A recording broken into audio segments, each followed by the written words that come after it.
Bonjour et bienvenue. Aujourd'hui, on va décortiquer ensemble une course qui s'annonce vraiment passionnante, la 9e étape du Grand National du Trot. On met le cap sur l'hippodrome de Mézelay-du-Maine pour une analyse complète des forces en présence. C'est parti. Alors, voilà le programme, on va y aller en mode entonnoir. D'abord, on plante le décor de la course. Ensuite, on zoome sur le cheval que tout le monde attend, le grand favori. Puis, on s'intéresse à ceux qui pourraient lui barrer la route, les challengers. On cherchera aussi les outsiders, les fameuses surprises potentielles, et on terminera avec le verdict des experts pour tout synthétiser. Bon, première étape, le contexte. Avant même de parler des chevaux, c'est super important de bien comprendre où on met les pieds. Le terrain de jeu, les enjeux, c'est la base pour comprendre ce qui va se passer. Ok, voici la fiche technique de l'épreuve. On a donc 16 partants qui vont s'affronter sur 2850 mètres. L'enjeu financier taille à 90 000 € à se partager. Mais le détail qui tue, c'est la piste. Mézelay-du-Maine, c'est une corde à droite. Ça veut dire que les virages tournent dans le sens des aiguilles d'une montre. Et croyez-moi, ça change tout. Certains chevaux adorent, d'autres détestent. C'est un facteur absolument crucial. Pour celles et ceux qui découvrent, il faut savoir que GNT, c'est pas une course d'un jour. Non, c'est un vrai championnat qui dure toute la saison. On l'appelle souvent le Tour de France des trotteurs, et l'image est parfaite. C'est un marathon où il faut être régulier à chaque étape pour espérer décrocher le maillot jaune final. Maintenant que le décor est posé, on peut s'intéresser au personnage principal de cette histoire. Parce que oui, dans cette course, il y a une véritable star, un cheval qui focalise toute l'attention. Et le voilà, le numéro 7, Indy de JR. S'il y a un nom à retenir aujourd'hui, c'est bien le sien. Il est sur toutes les lèvres, au centre de tous les pronostics, et on va voir tout de suite pourquoi. Alors, qu'est-ce qui le rend si incontournable ? Eh bien, premièrement, il est le leader du circuit, le fameux maillot jaune du GNT. Deuxièmement, il est un spécialiste des pistes corde à droite, donc le tracé du jour est parfait pour lui. Et troisièmement, il est en pleine bourre. Il sort d'une victoire vraiment impressionnante à Saint-Malo. Bref, il coche toutes les cases. Et cette confiance, elle est partagée par son entourage. Écoutez ce que dit son entraîneur, Marc Sassier. Il est au mieux et devrait disputer la victoire. C'est on ne peut plus clair. Le message est simple, il vient pour gagner. Point barre. Bon, avoir un favori aussi solide, c'est une chose. Mais une course n'est jamais jouée d'avance, on le sait bien. La vraie question, c'est qui peut aller le chercher ? Qui a les moyens de faire tomber le roi de son trône ? Le premier rival déclaré, c'est lui, le numéro 2. Giller Viva. C'est un cas fascinant. D'un côté, il a un talent fou, une vitesse de base impressionnante. De l'autre, il reste sur 2 disqualifications. C'est le cheval pile ou face. Mais son atout maître, c'est son pilote, Éric Raffin, le meilleur driver en France, le sulky d'or.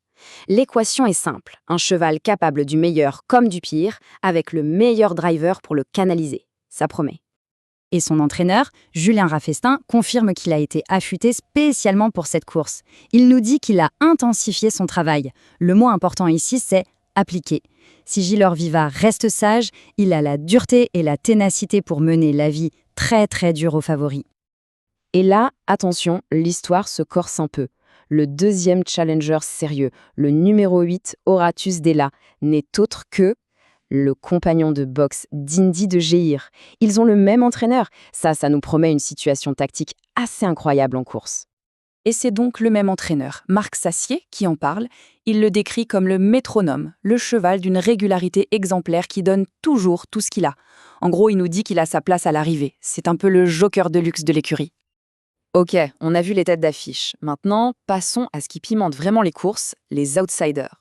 Ces chevaux qui ne sont pas forcément attendus, mais qui peuvent venir tout chambouler. C'est souvent là qu'on trouve les paris les plus intéressants. On commence avec une rubrique qu'on aime bien, le coup de poker, déniché par les experts d'Equidia. C'est le pari audacieux, celui qui demande un peu de cran, mais qui peut rapporter gros. Et ce coup de poker, eh bien, c'est encore Giller Viva. On l'a vu en challenger, mais il est aussi un pari risqué. Et c'est logique. Son immense talent en fait un candidat à la victoire, c'est clair, mais son irrégularité, ses fautes récentes en font le parfait pari tout ou rien. C'est qui tout double avec lui. Allez, on change de registre. Si on cherche quelque chose d'un peu plus fiable, il y a le coup sûr. Attention, pas pour la gagne forcément, mais pour une place dans les 5 premiers.